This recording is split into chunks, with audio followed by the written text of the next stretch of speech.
As teachers, we've all relied on the help and guidance of others at different stages in our careers. Fellow teachers, lecturers, principals, parents, they make up our wider communities of practice.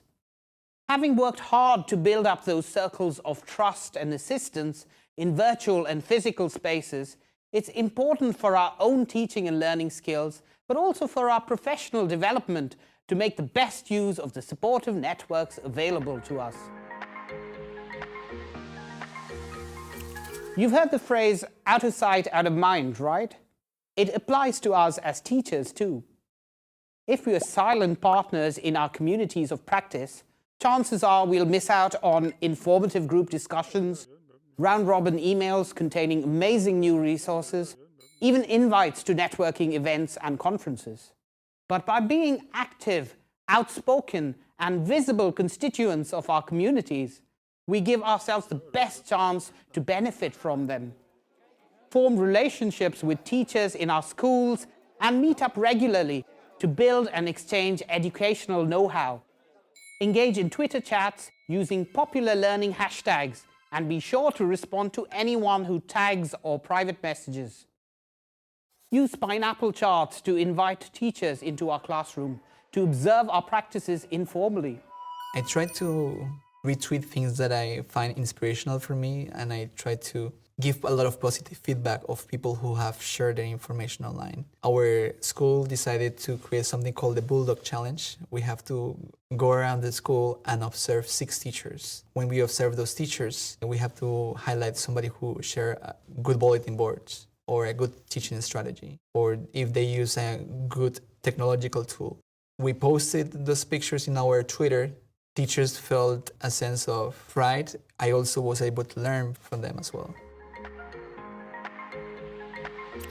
We can be proactive within our communities of practice by asking questions. Use the community to crowdsource questions we are curious about. Has anyone else noticed?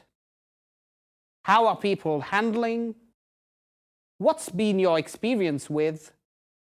How have you found success in? Anyone have suggestions for good books about? These types of questions make the conversation personal and invite other teachers to join the conversation.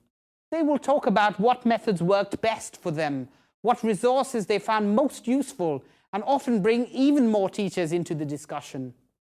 But don't just ask generic questions, get specific. Request members of our community to critique our resources, videos filmed in our classroom, text documents handed out to students, and adapt them according to the strongest responses.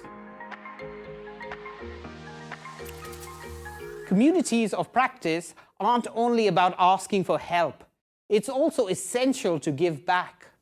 Foster stronger reciprocal bonds of friendship with others within our community by taking up their questions or requests for feedback. Get involved in the discussion, give them feedback, share resources, and draw on our experiences to provide insight and solutions. When someone takes the time and effort to help us, be thankful. Show our appreciation with a simple message of thanks. Tell them how we applied their feedback to our classroom activities and how students responded to the change, safe in the knowledge that the more we put into our community of practice, the more we will get out of it.